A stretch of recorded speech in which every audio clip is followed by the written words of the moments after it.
numéro du Grand Plateau sur la RT-Duc, mesdames et messieurs. Bonjour et bienvenue sur ce magazine qui vous permet en tout cas de pouvoir découvrir autant de thématiques, des débats constructifs autour du secteur de l'éducation en général et du sous-secteur de l'éducation qui est le ministère de l'Éducation nationale et nouvelle citoyenneté en particulier. Une thématique à l'ordre du jour. Nous parlons aujourd'hui de la rationalisation des services centraux. Comment faire pour y parvenir? Un casting encore d'exception avec un nouveau visage que vous aurez l'occasion de découvrir tout de suite. À ma droite, Jean-Luc Mouchimpako, toujours aussi percutant, toujours aussi poignant. Merci de répondre présent à cette invitation. Professionnel de la CRE, cadre ici au sein du ministère de l'Éducation nationale, au service de la radio-télévision thématique de l'éducation. Bienvenue. Merci. Allez, juste à vos côtés, Guy Chungu, je dirais, comme il aime bien le dire, on ne le présente pas comme directeur-chef des services de la radio-télévision thématique de l'éducation, simplement co-débatteur. Merci beaucoup. Bienvenue. Merci pour Très bien. Pour la première fois, nous avons le plaisir de recevoir M. Rigen Intumbi. Je rappelle que vous êtes syndicaliste. Bienvenue dans cette aréna où on combat sans gants, où nous n'avons qu'un cerveau pour réfléchir et une bouche pour parler. Bienvenue. Merci. Allez, Méliès Ndelo, un bonheur encore de vous avoir aujourd'hui autour de cette thématique qui vous enchante parce que vous avez été parmi les personnes qui ont réclamé cette thématique. Bonjour et bienvenue. Merci beaucoup. Bonjour. Allez, une première question qui va concerner tout le monde. Premier tour de table.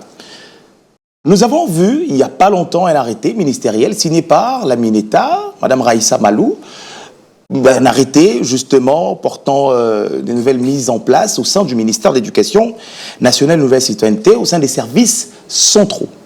Question pour tout le monde. On commence par Jean-Luc Mouchimpako. Nécessité ou simplement une formalité? Merci beaucoup, M. Joe, de m'avoir associé à ce grand débat. Je suis très heureux, je salue mes co-débatteurs ainsi que les téléspectateurs qui sont à la maison. Nécessité ou formalité pour la mise en place au sein des différentes directions du ministère de l'Éducation nationale et nouvelle citoyenneté. Je parlerai en termes d'administratif. Quand nous tous ici, nous sommes à la maison, nous observons notre société, surtout la classe dirigeante, chacun selon son angle de vue.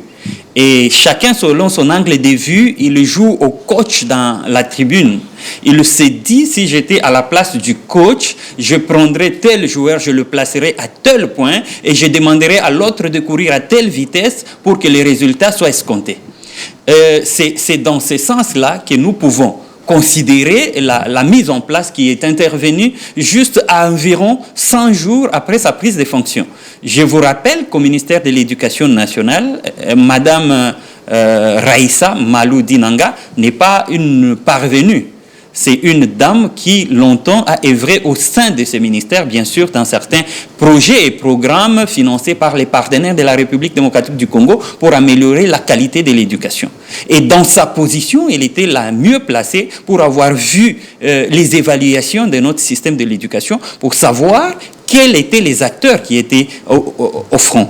Et étant arrivée, elle s'est dit, dans un premier temps, elle observe 2-3 mois, mais elle fait les réajustements. Je ne peux pas dire c'est la mise en place, parce que pour moi, je considérais ça comme des réajustements nécessaires à une bonne politique de gestion. Et là, peut-être qu'on y arrivera, qu'on parlera de ce que nous avons appelé comme son plan et de l'éducation nationale durant les mandats qui leur a été confiés avec son gouvernement, avec le chef de l'État. Donc, il a fait des réajustements qui étaient plus que nécessaires pour l'efficacité dans ce secteur qui est très sensible pour l'avenir de la République démocratique du Congo. Très bien. Première prise de parole. Monsieur Rigen, mise en place au sein des différentes directions, ici au ministère de l'Éducation nationale. Nécessité ou formalité?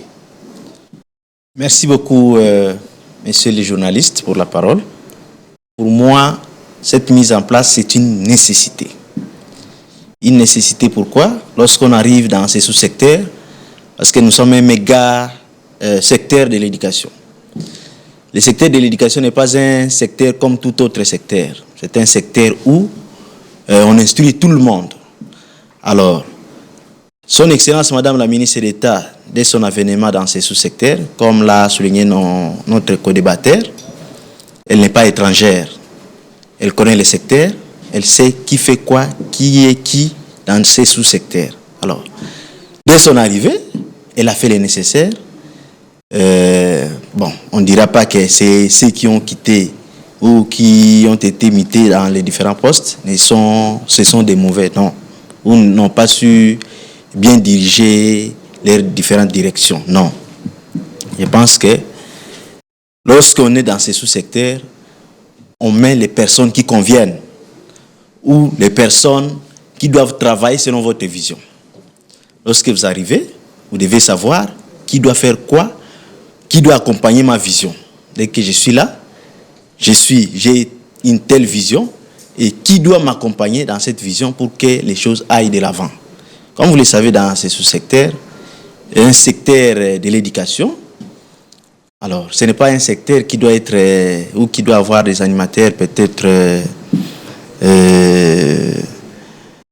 bon, qu'est-ce que je peux dire à ces points, mais je pense que son Excellence Madame la Ministre d'État a fait de très bons choix dans cette mise en place qu'elle a su mettre en place. Je pense que c'est pour nous un honneur de pouvoir avoir ou de pouvoir constater cette réforme ou ces réformes dans ces sous-secteurs. Très bien. Guy Chungu, première prise de parole, mise en place au sein des différentes directions, ici au ministère de l'Éducation nationale et Nouvelle Citoyenneté, une nécessité ou une formalité?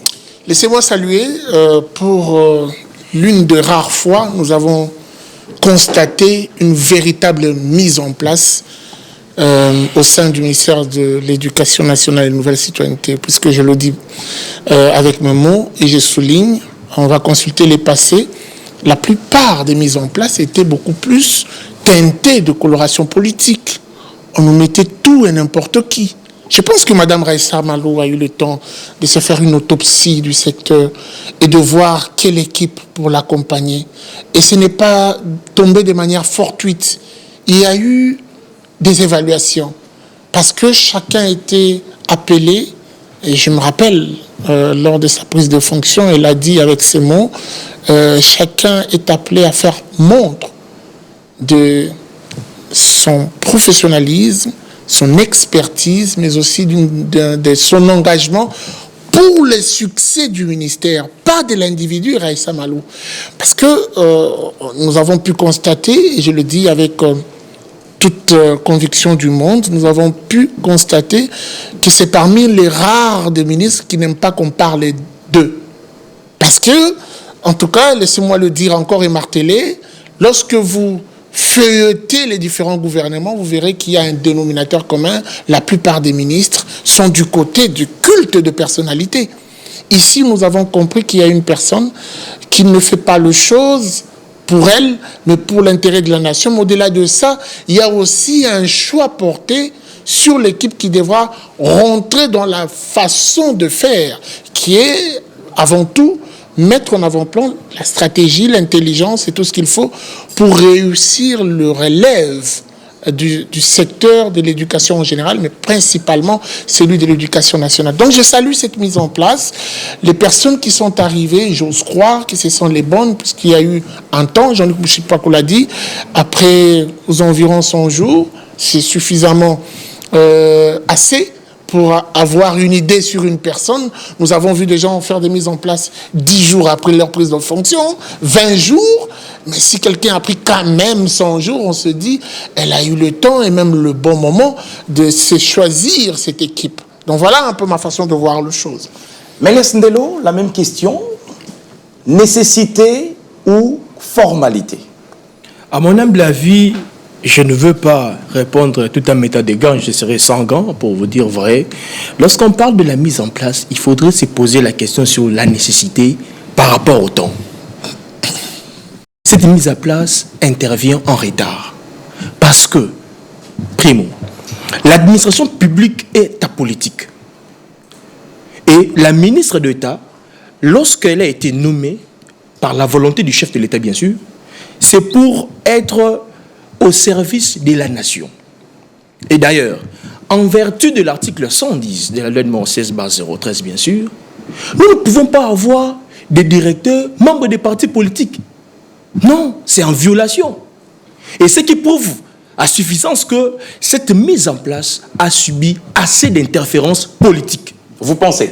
Je vous dis avec des preuves, parce que nous, en fait, dans notre mission de syndicalistes, nous sommes là pour dénoncer les anti-valeurs.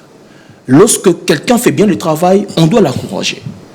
Je vous donne un exemple. Elle a subi, elle a fléchi devant les interférences. Non, s'il vous plaît. C'est une précision. Pour votre information, sa mise en place a été attaquée à plusieurs niveaux par certains politiciens. On doit le dire. Et pourtant, elle n'est pas au service des politiciens. Et c'est ici que je donne même les services qui accompagnent les autorités de ne pas fléchir devant les interférences politiques.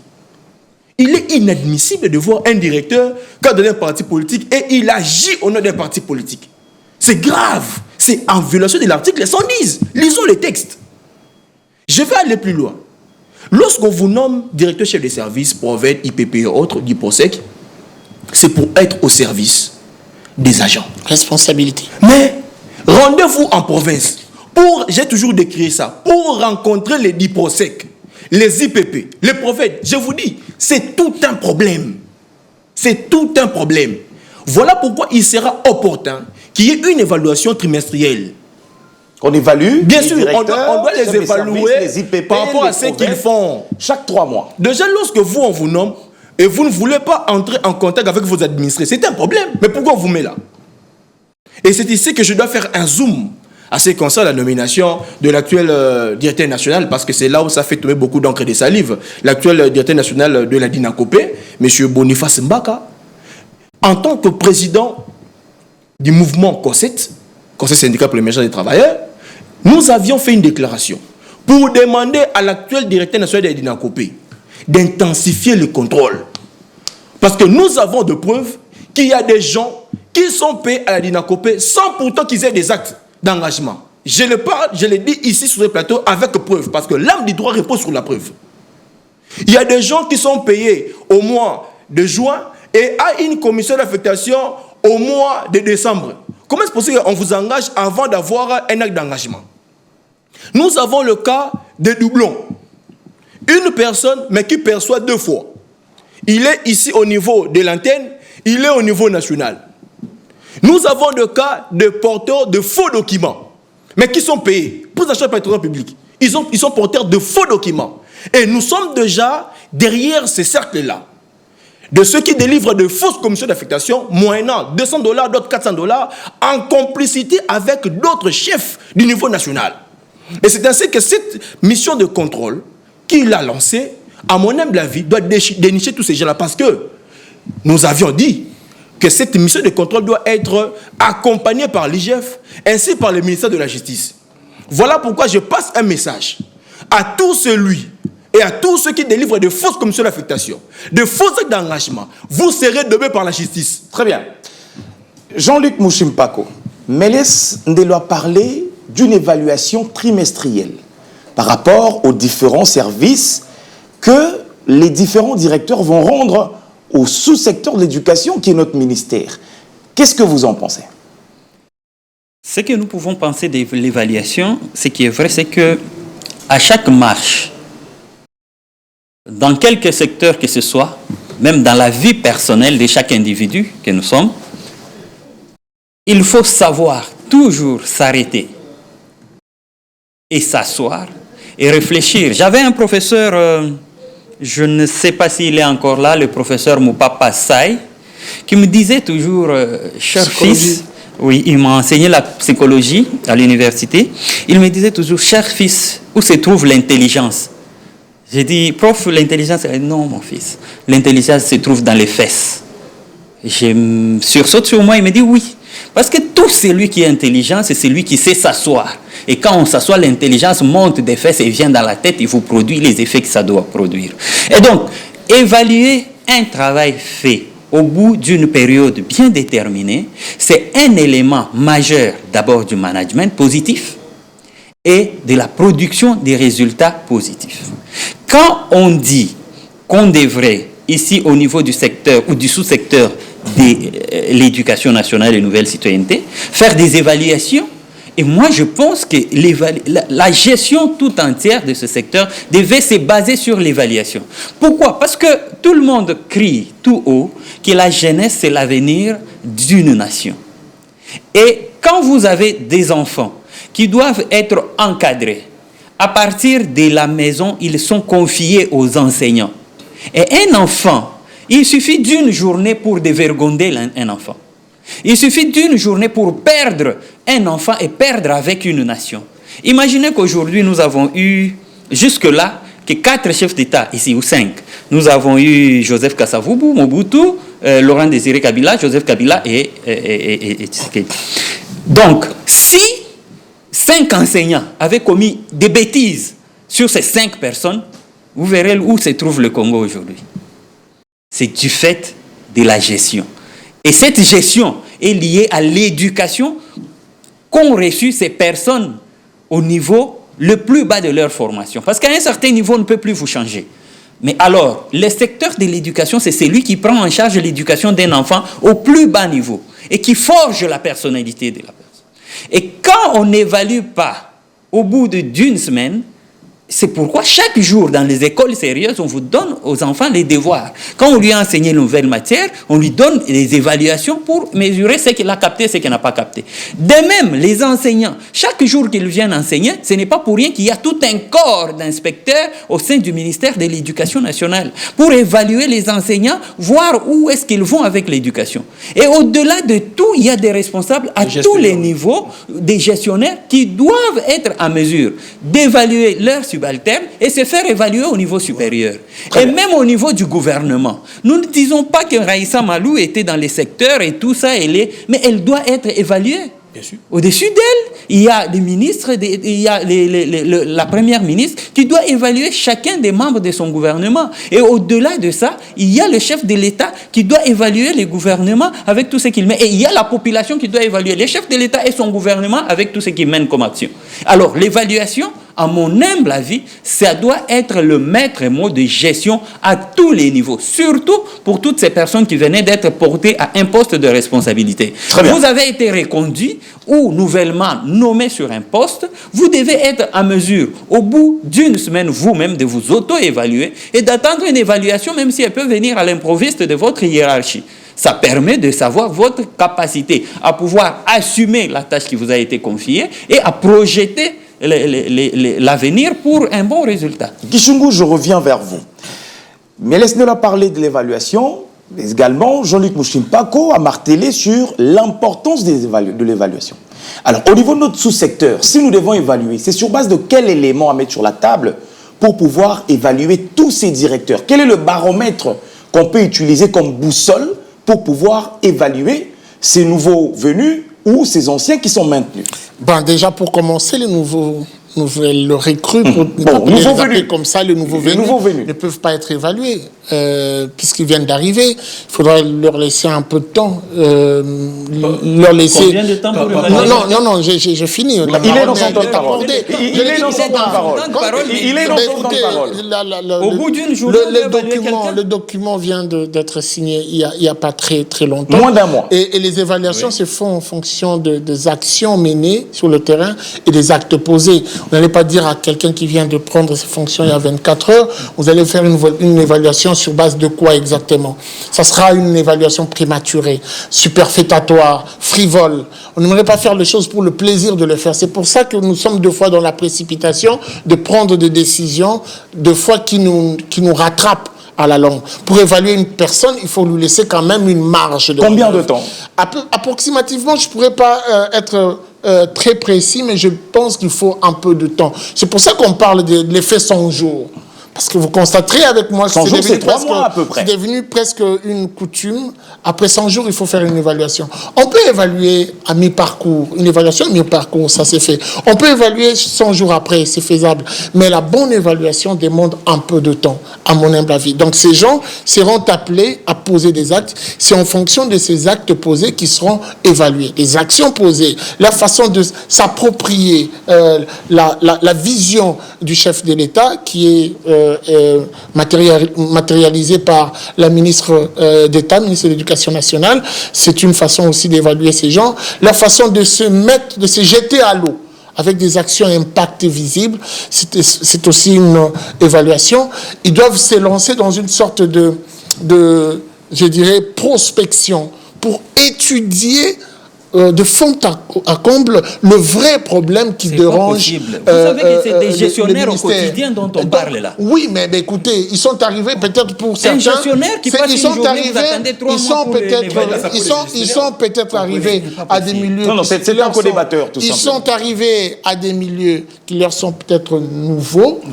Ils sont gestionnaires, oui. Vous étiez par exemple à la Dinacopé, on vous déplace, on vous envoie au ministère des Sports, vous êtes gestionnaire, mais les résultats que vous allez apporter de l'autre côté doivent se marier à la réalité de ce ministère, de cette direction. Je ne vais pas dire parce que vous étiez excellent à Dinacopé, vous serez également excellent ailleurs. Ça va marcher. Non, c'est pas le cas. Sport. Donc, ben oui, je parle du sport. Vous pouvez quitter la RT Duc, on vous envoie à la DGC ou je ne sais où. Ce n'est pas pour autant, si vous avez brillé à la RT Duc, que vous serez excellent à la DGC. Les réalités diffèrent. Guichungu parle des réalités. Il faut du temps. Monsieur Rigen, Guichungu parle des réalités. Vous avez quand même eu le temps de voir les nouvelles mises en place. Vous avez vu certains profils. Est-ce que vous êtes confiant que ça va marcher, ça va aboutir à un résultat meilleur? Les différents profils que vous avez vus dans cette mise en place. Oui. En tout cas, nous espérons cette fois-ci à la réussite de la mission qui a été confiée aux différents directeurs chefs de service, parce que ces derniers ont mérité la confiance du chef.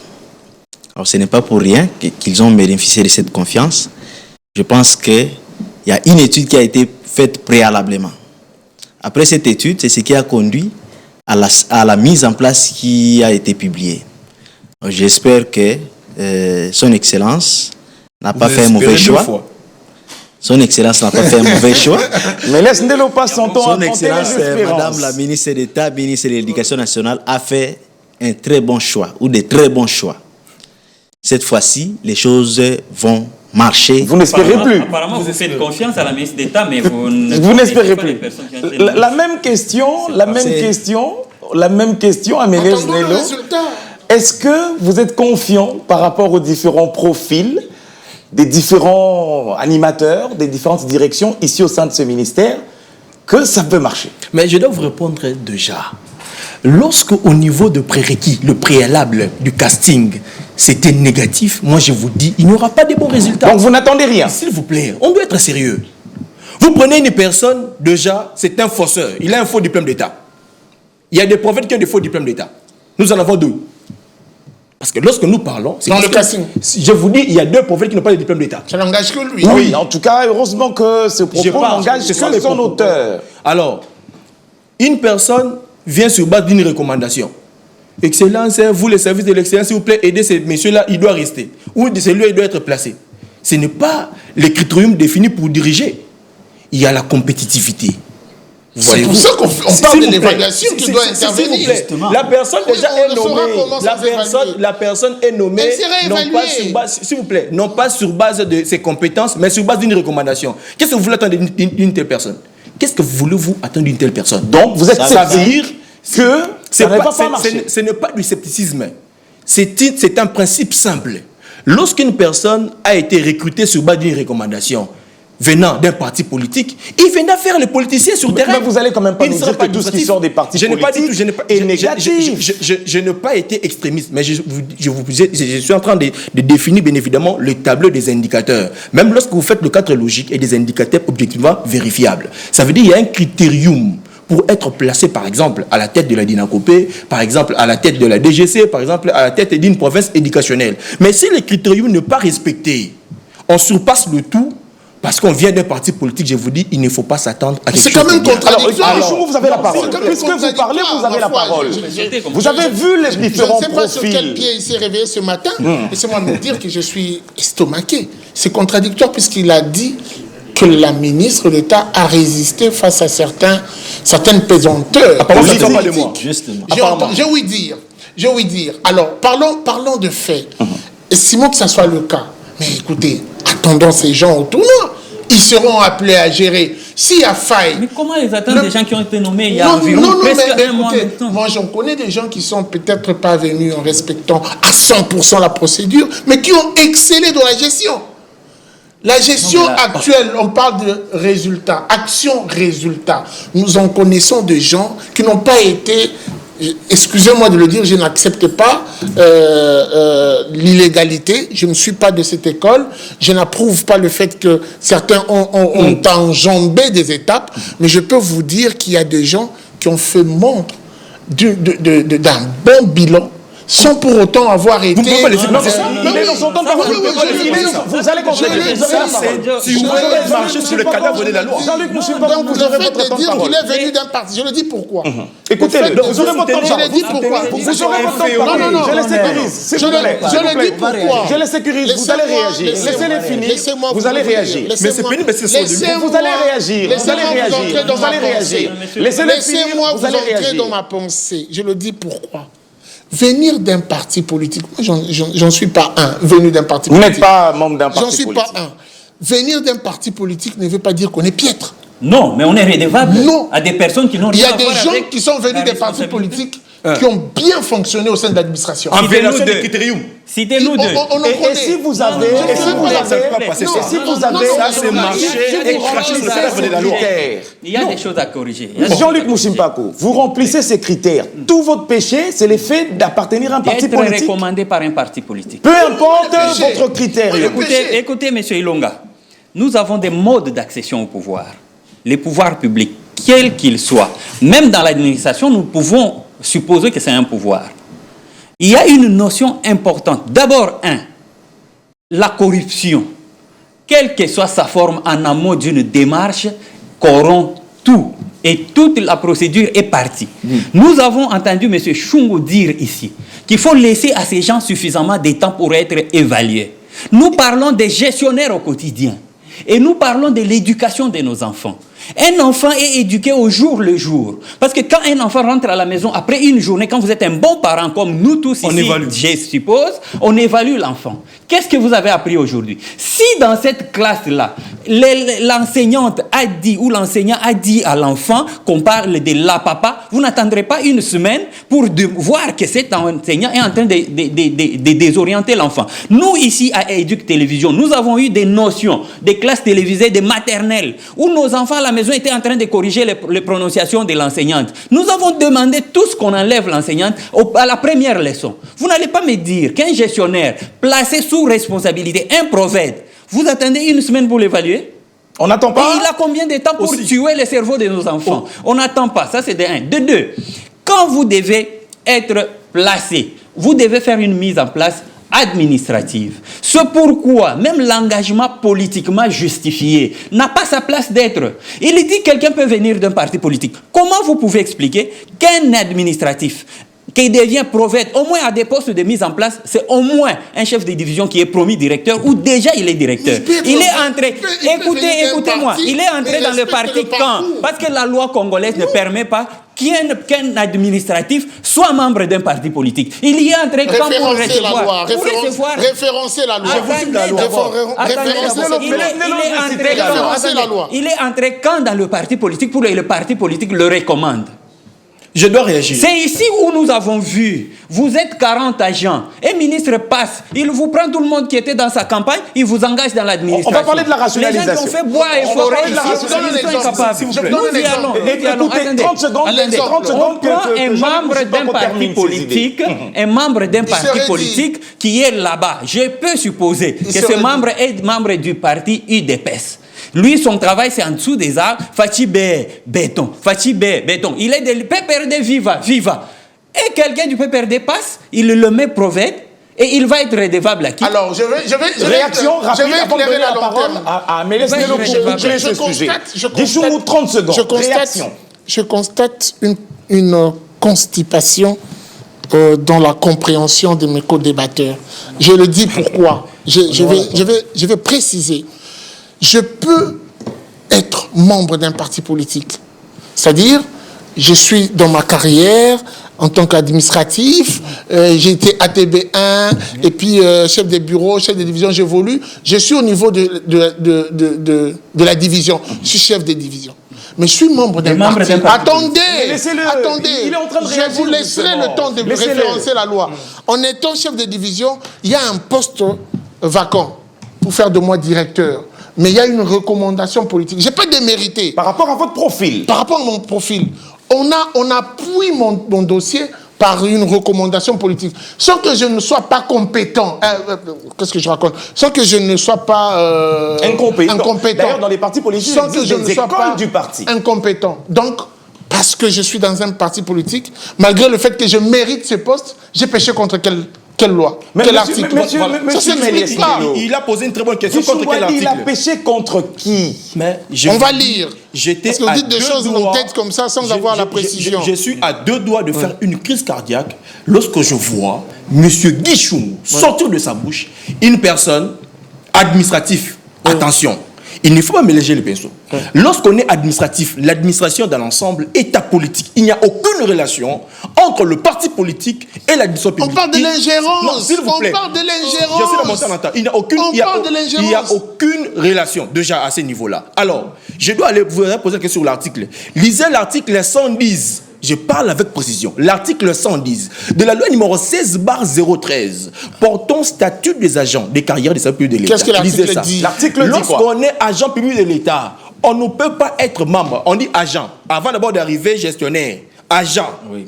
On ne peut pas être membre d'un parti politique. Alors, M. Guichoumou vient soutenir sur ce plateau ici qu'il est aussi faisable et c'est normal qu'à un certain niveau où vous voulez gravir de poste de commandement, que vous ayez une recommandation d'un parti politique. À mon humble avis, c'est de la foire à la saucisse. Et je regrette qu'elle sorte de sa bouche. Monsieur Riguen, oui. La loi est là. Ici, Jean-Luc Mouchimpako va nous trouver la loi.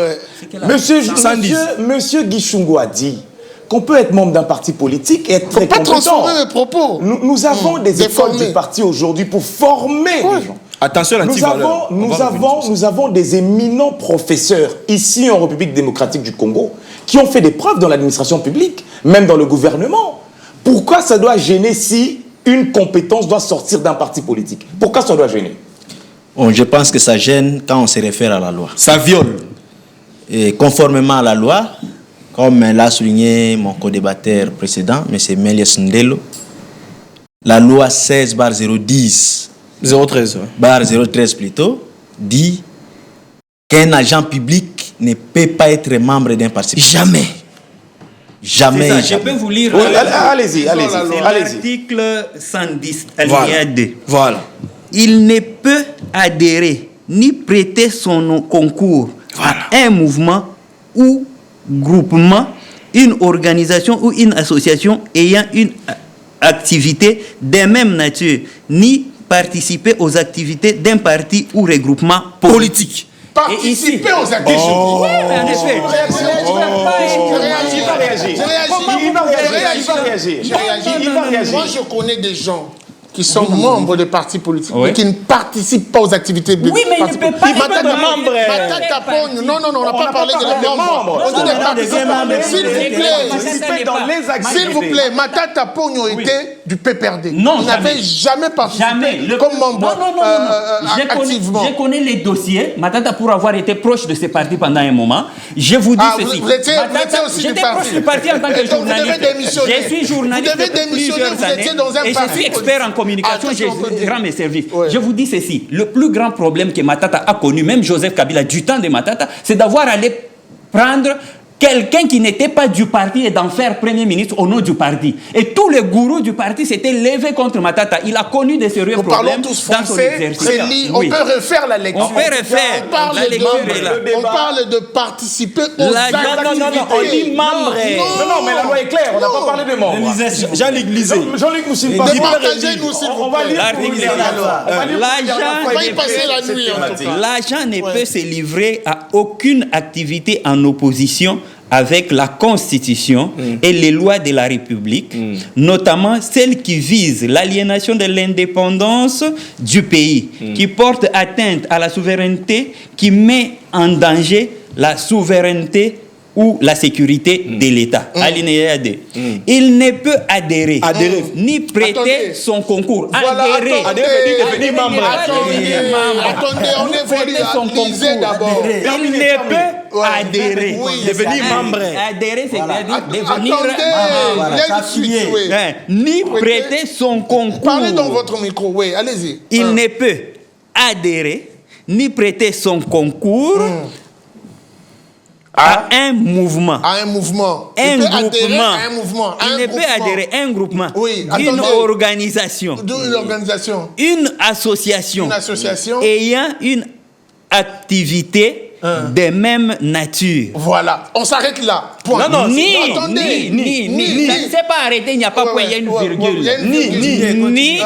participer Ni aux participer. activités d'un parti ou regroupement Voilà. politique. Ni Pour les adhérer, partis. ni Non, participer. non, Ni c'est alternatif. de là-bas, c'est l'adhésion.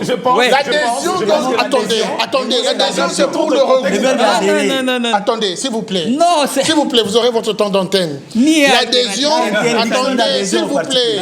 On a pas parlé précisé. de manière claire. L'adhésion, attendez. C'est bien clair ici. La loi, nous sommes devant la loi. Nous ne sommes pas juristes sur ce plateau pour batailler sur les Je pense qu'on va partager. le débat va continuer. Le débat autour de cette Mais je vais thématique donner quand même une va continuer. Non, mais détail. ce que vous défendez, c'est le fait que vous pouvez être membre d'un parti politique et fonctionner. Il est membre d'un parti petit politique. détail. Vous êtes membre d'un parti politique. Écoutons le détail. En tout cas, on va Jean-Luc Pouchimpako, laissez-moi vous dire que la tolérance est une vertu. Le détail important que je donne, en restant dans le texte évoqué par Méliès Ndelo, on dit il ne peut adhérer. Il ne peut adhérer ni à un regroupement, ni à... Non, attends, s'il vous plaît. Pardon. Je suis tolérant. Je suis tolérant. Ni à un regroupement, ni à ceci, cela, c'est cité bien avant. Ni participer. Ça veut dire que c'est une autre... Ni adhérer, S'il vous plaît. Non, laissez-le là. Pour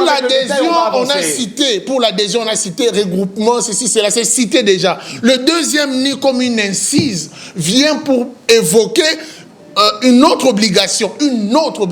Il ne peut participer aux activités politiques. Mais l'adhésion, c'est dit pour regroupement, c'est précisé. En tout cas, je pense que c'est Un seul mot. Je demande à tous les téléspectateurs qui nous suivent de partout de réagir par SMS et vous allez recevoir le message. En tout cas, nous allons recevoir le message. Qu'est-ce que vous pensez Les participants de prendre part. de la loi, en tout cas, que M. Méliès Ndelo a évoqué, a mis sur la table. La loi a été, en tout cas... Ça fait assez débat. claire. Ça va faire débat. Je sais qu'à la maison, en ce moment, Un tout débat le qu'on monde, peut laisser aux juristes. on va Ici, parler, les fonctionnaires ont on compris. va parler de la rationalisation des services centraux. Ok. Je préfère qu'on commence avec Guy Chungu. Ah, c'est lui qui nous a menés là. On est dans toute autre chose. On est dans toute autre chose. On va parler de la rationalisation. J'aimerais, de manière pédagogique, que vous puissiez éclairer l'opinion sur la rationalisation des services centraux. C'est quoi la rationalisation et pourquoi est-elle nécessaire dans notre sous-secteur? Alors, un peu de pédagogie, je vais le dire avec mes mots, la rationalisation, je peux le dire autrement, c'est comme une sorte de capitalisation. Parce qu'aujourd'hui, dans les différents bureaux gestionnaires, vous parlez des services centraux, il y a de débordements, de sureffectifs. Et deux fois, ça ne se justifie pas. Peut-être pour certaines directions, on pourra comprendre.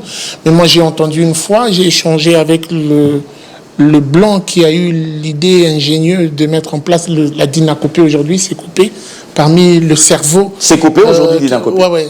Voilà, prenez ça un peu comme pyramide inversée. Hier, c'est coupé, aujourd'hui, dynacopée. Parmi le cerveau, il y a un blanc qui m'a dit que cette direction fonctionnait avec à peine, je crois, 6 pas 53, 33 et tout. Et c'était déjà national. Aujourd'hui, les effectifs de la dynacopée, Méliès pourra nous les donner, moi je ne maîtrise pas trop. Faisons la ronde. Vous comprendrez qu'il y a un besoin de rationaliser. Pourquoi rationaliser? Parce que c'est de l'argent gaspillé qui ne produit pas. Aujourd'hui, lorsqu'il faut affecter les agents, on affecte après avoir constaté le besoin. Est-ce qu'il y a un besoin d'avoir 500 personnes dans une direction ou dans un service central?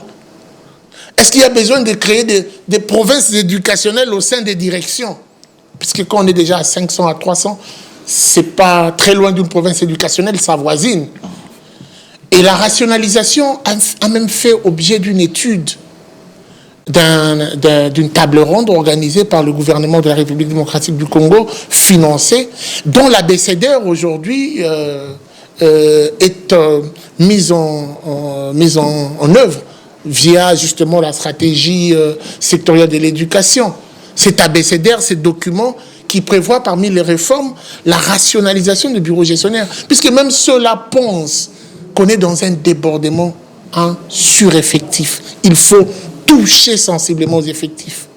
Et la grande question ici, c'est comment le faire, parce qu'on doit dire que on va arriver sur le comment. C'est devenu même comme une sorte de chemin non-retour, à mon avis. Parce que comment vous faites? Je ne sais pas si les gens autour de cette table pourront donner... C'est pas seulement... la ministre doit prendre un acte, il doit révoquer. Vous allez en entendre parler ici, suivez mon regard. Il y aura ces genres de propositions autour de cette table. Mais ça ne suffit pas. Ici, nous sommes déjà dans une situation très perplexe et complexe en même temps. Nous sommes dans un débordement qui ne dit pas son nom.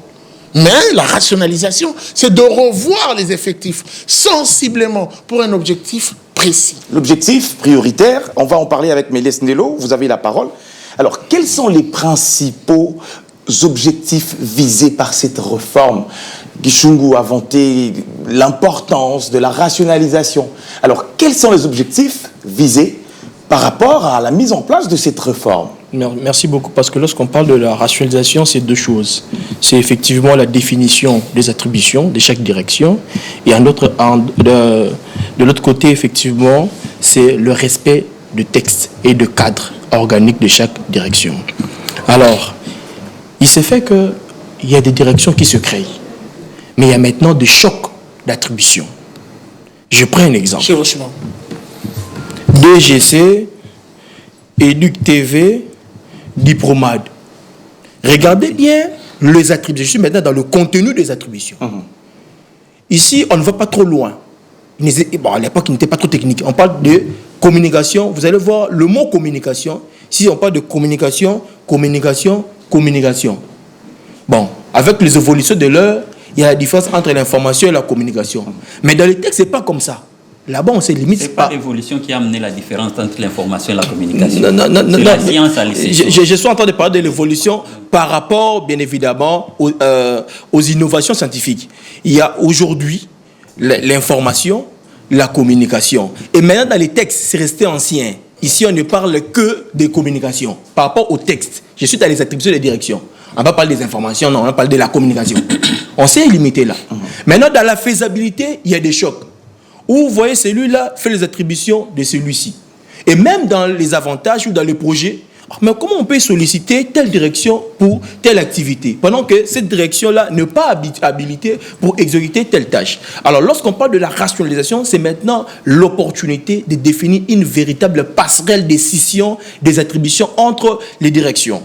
Deuxièmement, c'est la question de respect, bien évidemment, de dispositions judiciaires. Bon, lorsque je parle de dispositions judiciaires, ça veut dire, dans le cadre et structure organique, c'est ce que l'État reconnaît réellement jusqu'à ces jours. C'est ancien. Parce que nous avons, pour la plupart des directions, si vous conviendrez avec moi, que le cadre et le cadre logique, le cadre et structure organique ont été émargés. Vous verrez par exemple, statutairement, ça a été défini que cette direction n'aura que 50 agents. C'est bien écrit. C'est bien écrit. Là, c'est statutaire. Il y aura un directeur chef de service, par exemple 5 chefs de division, 12 chefs de bureau par exemple, et le reste, les agents. Mais 2, 3 mois, 4 mois après, vous verrez, il y a maintenant 25 chefs de bureau, 14 chefs de division, et les agents, 314 agents. C'est un problème. Voilà pourquoi j'allais rebondir pour ce qui concerne le respect de texte. Lisez bien l'article 6, 7, 8 qui parle du recrutement. Je suis toujours à l'heure numéro 16/013. On ne peut pas recruter quelqu'un au grade de commandement. Ça fait très mal parce que nous sommes syndicalistes, défenseurs des droits humains. Nous défendons le texte. Ce sont des anti-valeurs que nous dénonçons au quotidien et ça nous coûte cher. On ne peut pas prendre quelqu'un sur base même de ses diplômes. Et dans les respects de texte, on ne peut jamais recruter une personne, quel que soit ses diplômes, je le dis bien, comme chef de division. Il y a un sauf, il y a un bémol. Il y a un sauf. Oui, il y a un sauf. Écoutons le sauf. Sauf pour le cas d'un nouveau service. On peut faire appel à la compétence. Très bien. Voilà. Mais la précision est apportée. À chaque fois que, lorsqu'on ouvre sa bouche pour parler, je vous présente toujours le texte.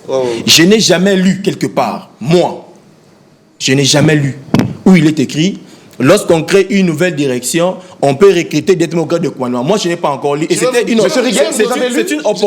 Vous avez lu? C'est une opportunité pour moi, même pour les téléspectateurs qui nous suivent à la maison, d'apprendre que M. Choum nous apprend ici, lorsqu'il y a une nouvelle direction, on peut recruter une personne directement comme directeur chef de service. C'est encore une nouveauté aujourd'hui sur les tables. Alors, je continue pour dire ceci. C'est un débat de texte. Il y en a deux maintenant. Je parle toujours en termes avec mes textes. Alors, je continue pour dire ceci. Lorsque vous violez les dispositions des articles 6, 7, 8 et 9 d'ailleurs, on ne peut pas accepter cela de l'administration publique. Voilà pourquoi je profite pour insister encore sur ce contrôle ici, initié par le dynamique actuel, M. Boniface Mbaka. On doit revoir... On doit vous le dites pour une deuxième fois. C'est son nom et le nom de la direction. Vous pouvez parler de la dynacopée. Il a été nommé par arrêté. Non, mais vous pouvez parler de la dynacopée. C'était opportun que nous puissions bien évidemment revoir le cas de tous ceux qui ont été recrutés directement au grade de commandement. C'est un problème.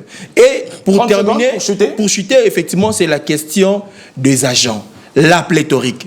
Nous avons connu des cas ici de politiciens qui effectivement mettaient en branle les erreurs des autres, qui critiquaient ces phénomènes. Non, ici il y a pléthore, il y a la pléthorique, il y a la pléthorique, il y a la pléthorique. Pléthorique, c'est un mot féminin, ne me regardez pas comme ça.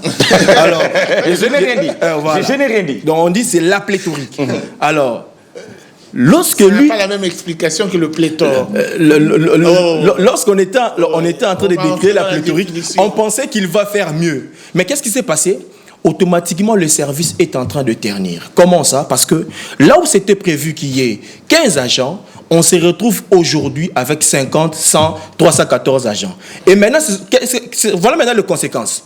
Automatiquement, il y a un problème d'accès. Donc, il y a un problème d'infrastructure. Il n'y a pas assez de bureaux. Deuxième problème, c'est au niveau des attributions. Pour une direction qui effectue, par exemple, on a évoqué sur le cas du CECOPE qui a été créé en 1985, les CECOPE au niveau national. Pour être technicien, parce que ce sont des techniciens, au niveau national, vous ne pouvez pas tomber comme un cheveu dans la soupe. Non. Vous devrez avoir, bien évidemment, un parcours des compétences aguerries pour effectivement atteindre le niveau national. Mais lorsqu'on commence à recruter au niveau national, à mon humble avis, c'est une question. Merci beaucoup. Condamner. Alors, mais comment faire? Non, mais accordez-lui la parole. Non, mais, la piste de solution. Il y a une circulaire, s'il vous plaît. Je vous cite la circulaire ici. 10 secondes. 10 secondes.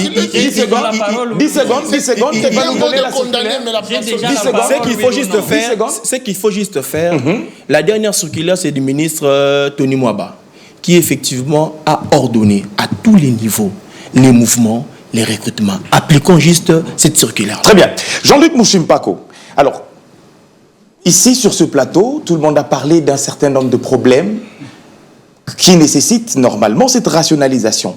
Alors, quels sont les risques de résistance au changement et comment peuvent-ils être surmontés?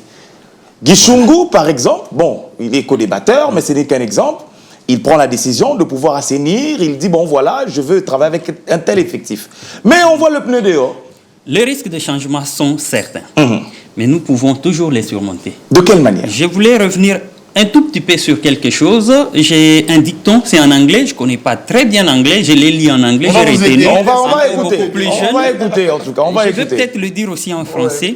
Quelqu'un disait, je crois c'était un président zambien qui disait « If you can measure what you say and express it in numbers, you can say that you know something about it. » Sûrement votre niveau d'anglais, c'est pas le niveau élémentaire. Oui, mon niveau est trop bas. Mon intonation est ce qu'elle est. Un anglais ne peut pas parler dans ma langue qui est le kilobakat comme moi je parle en anglais. Un anglais, aucun.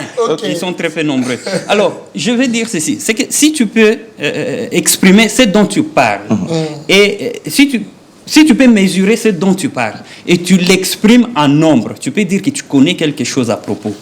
C'est-à-dire, nous sommes ici dans ce cas-là où je venais de faire un travail de recherche, il n'y a pas très longtemps, sur la performance organisationnelle.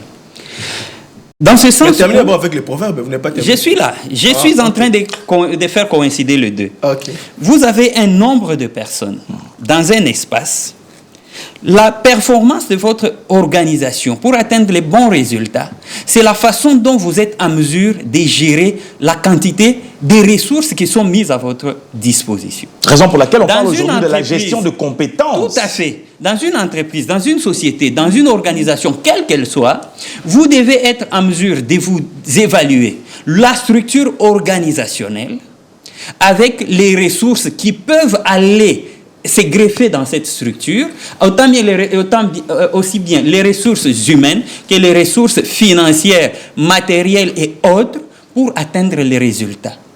Qu'est-ce que nous avons maintenant, par exemple, parce que nous sommes dans le secteur de l'éducation nationale, nous avons une direction. Je prends le cas de Éduc Télévision, de la RT-Éduc où nous sommes aujourd'hui.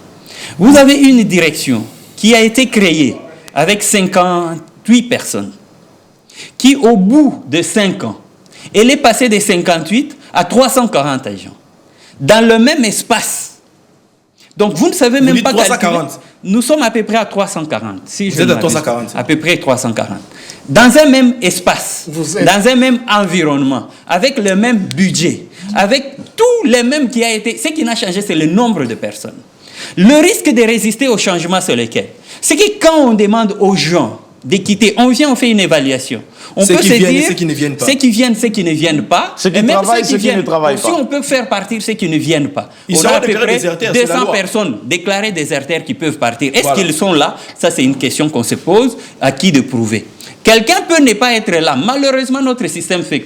Vous n'êtes pas là. Il y a un contrôle, c'est coupé chaque le 5, entre le 5 et le 10 du mois. Il est présent au contrôle. Vous ne pouvez pas le déclarer déserteur. Il faut aller maintenant sur les mécanismes beaucoup plus subtils. Le gestionnaire a qualité d'instruire. Tout à fait. Il a qualité. Le gestionnaire a toutes ses qualités. Voilà. Mais moi, je pense, la résistance, c'est quoi? Vous dites, le système que les fonctionnaires ont adopté, piné. Ils appellent ça piné. Pneu. Quand vous leur demandez de rester à la maison, ils vont brûler le pneu.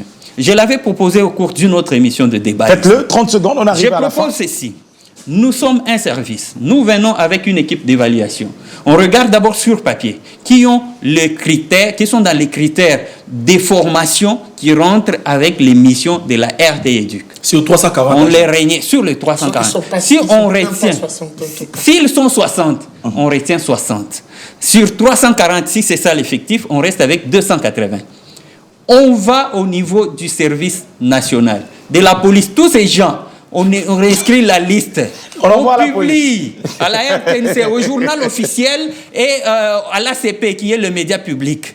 On publie, on dit les 340 agents les 380 agents dont les noms suivent sont attendus dans les 30 jours, soit au service national, soit à l'armée, soit à la police. Merci il beaucoup. choisit un instant.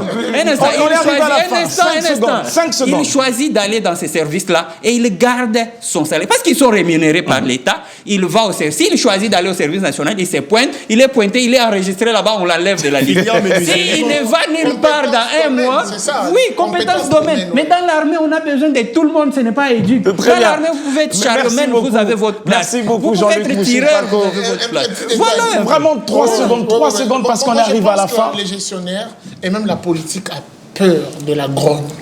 C'est ça qui nous tue. Oui. Vous pouvez chercher à vous mettre dans le bain sous cette casquette de gestionnaire ou prendre des décisions La crainte, c'est la réaction. Des décisions attendues. La crainte, c'est la réaction. Mais par la suite, Malheur à on celui vous qui dit, gère 340 au personnes. nom, Merci au nom beaucoup. de la paix sociale, faites des concessions. Allez, on est Ça arrivé à la faiblit. fin. On aura toujours de choses à dire, surtout quand on a autant d'intelligence. Merci beaucoup, Mais monsieur si Reguet. le gouvernement Merci, applique ce que j'ai Ménès dit, Madame Bello, Soumina sera la merci. chargée. On est arrivé à la fin, malheureusement, on a épuisé tout notre temps. On a l'impression Le d'avoir public fait va 10 réagir minutes. par SMS. hein. Merci beaucoup, Guy Chungu, pour votre disponibilité. Merci à Ménès vous. Bello, monsieur Rigen également, Itumbi. C'est une première, mais nous espérons vous retrouver lors de nos prochaines émissions. Merci beaucoup également à Jean-Luc Mouchimpako. On se donne rendez-vous pour un prochain numéro de votre magazine avec une autre thématique qui sera encore un peu plus intéressante. Bye bye.